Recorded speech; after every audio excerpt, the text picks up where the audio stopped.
est un film dramatique sorti en 2014 par la réalisatrice Céline Sciamma.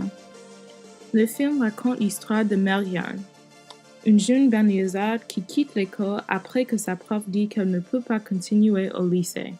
Immédiatement, elle devient amie avec 3 autres adolescents, Lady, Adjatu et Philly. Ensemble, elles traînent tout autour de Paris et Marianne se découvre à travers cette nouvelle amitié. Le film était un grand succès avec les critiques français et à l'étranger, et un critique l'a étiqueté Girls in the Hood, une référence au film américain Boys in the Hood, qui est sorti plus que 2 décennies avant Bande de filles en 1991. Ayant lieu à Los Angeles du Sud central, Boys in the Hood est un film par John Singleton. Similaire à Bande de filles, le film suit les aventures d'un jeune adolescent appelé Trey Styles et ses amis.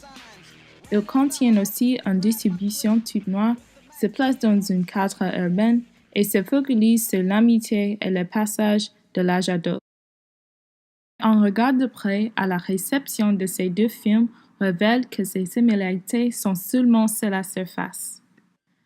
Ma thèse. Malgré cette comparaison, il y avait une grande différence entre la réception de Bande de filles et la réception de Boys in the Hood, qui est en fin de compte une question de 2 choses. Comment les films représentent les minorités et le positionnement du réalisateur par rapport au contenu. En conclusion, qui est soutenu par la théorie de la réception, la théorie du stéréotype et finalement la théorie de l'identité culturelle et la représentation. Une des théories les plus connues dans l'étude de la réception de médias est la théorie de l'encodage et décodage développée par Stuart Hall. Selon de cette théorie, les films ne possèdent pas une signification absolue. Le réalisateur encode les significations dans le film et cette signification doit être décodée par les spectateurs. Comment ils décodent le film est influencé par leur culture, le niveau socio-économique et plus d'autres facteurs. Il y a 3 catégories de décodage que les spectateurs peuvent faire. Le décodage dominant, le décodage négocié et le décodage oppositionnel. Avec un décodage dominant, les spectateurs décodent les mêmes significations que le réalisateur a eu l'intention de communiquer. Avec un décodage négocié, les spectateurs comprennent les significations que le réalisateur encode dans le film, mais ils ne sont pas forcément d'accord avec tous les aspects. Finalement, avec un décodage oppositionnel, les spectateurs comprennent les significations du film, mais ils les rejettent absolument. Gardant ces critères en tête, on peut analyser et classifier le décodage de Boys in the Hood et Bande de filles.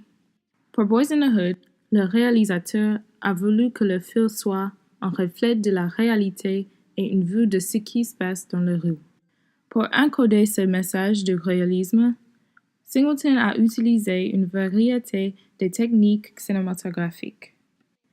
Il a utilisé beaucoup des acteurs non professionnels, parmi eux certains de ses propres amis. Dans l'arrière-plan de plusieurs scènes, on écoute les sirènes de la police et la musique de rap, les sons qu'on écoute souvent dans les rues de la ville. En addition, il a tourné le film dans des quartiers réels de Los Angeles sud-central et a basé beaucoup des scènes dans le film sur les événements de sa propre vie. Boys in the Hood était reçu largement comme un portrait réaliste partout, la communauté afro-américaine ainsi que le public américain en général. Le film était commémoré par le Congressional Black Caucus et la Bibliothèque du Congrès ainsi que par le président Bill Clinton. Cela suggère que les spectateurs ont un décodage dominant des significations que Singleton a utilisées pour créer un sens de réalisme. Sur l'autre côté, la réalisatrice de Bande de filles a exprimé que son objet n'était pas de faire une représentation réaliste, mais de représenter son propre interprétation des jeunes filles noires de la banlieue. Moi, j'ai décidé je ne filme que la banlieue, j'ai décidé à chaque fois de la regarder comme je regarde, quoi. Dans une interview pour Le Figaro, elle a dit J'avais envie d'aller plus loin dans le spectaculaire. J'ai essayé de mettre plusieurs séquences avec des vrais enjeux de mise en scène. Il y a le football américain, la scène avec Diamonds de Rihanna et les bastons. Mais tandis que la réalisatrice a indiqué que son intention n'était pas forcément d'offrir une représentation authentique, elle était décodée comme ça par la majorité de la presse. De l'autre côté, nombreux spectateurs noirs français ont condamné le film pour son portrait faux des filles noires de la banlieue. Leur décodage du film était en fait oppositionnel, car ils ont rejeté largement les significations de Syama, qui est évident par le type de réponse que le film a suscité sur les blogs et les réseaux sociaux. Clairement, le film n'était pas embrassé par les spectateurs noirs français, comme Boys in the Hood était embrassé par les spectateurs afro. Pour comprendre cette différence, il faut demander qu'est-ce que Boys in the Hood a fait que Bande de filles a échoué de faire. C'est premièrement une question de la représentation. La théorie de stéréotypes de Walter Lippmann explique que la perception humaine est influencée par les stéréotypes, surtout les stéréotypes des minorités, qui veut dire que la représentation des minorités dans le film possède la capacité de soit confirmer, soit dissiper ces stéréotypes. Boys in the Hood dissipait les stéréotypes, en particulier le stéréotype du père noir absent, en donnant le père de trait une présence très forte dans le film. En plus, le film a donné la profondeur émotionnelle aux adolescents noirs pendant une époque où elles étaient stéréotypées par les médias comme des super predators sans conscience. Par contraste, Bande de filles confirme en grande partie les stéréotypes discutés ici. When you're already in a society that makes the black woman invisible, it's like much more pressure, of course. Yeah. You feel bad and you don't want people to think You that feel misrepresented. You're here and you're like, I do exist and I have a lot of black girls as friends and they're not like this. So why you keep talking about these girls that are the minority of black girls? I saw the film. It was really a disappointment, not even because they misrepresented us as black girls, but the ghetto. It's like a white feminist gaze tending to objectify black femininity and just make it very, very simple. Finalement, le positionnement du réalisateur est un autre facteur dans le succès de Boys in the Hood et l'échec de Bande de filles. Selon une théorie sur l'identité culturelle et la représentation de Stuart Hall, la capacité de représenter un groupe dans le film est toujours une position de pouvoir.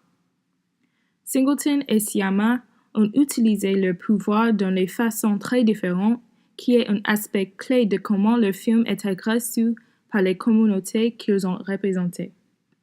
Singleton a utilisé son pouvoir comme réalisateur pour essayer de faire un portrait assez réaliste que possible. Boys in the Hood ne montre pas simplement les conditions de Los Angeles sud-central, il contextualise ces conditions dans les phénomènes sociaux qui les ont créés pour faire un commentaire politique sur l'échec du gouvernement américain de la présent et du passé de protéger les enfants noirs.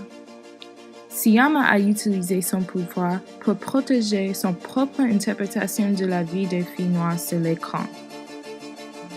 En ignorant le contexte social et historique de ces personnages en faveur de les assigner sans compréhension de leur identité, Syama a en fait échoué ironiquement de reconnaître l'histoire dont elle est héritière.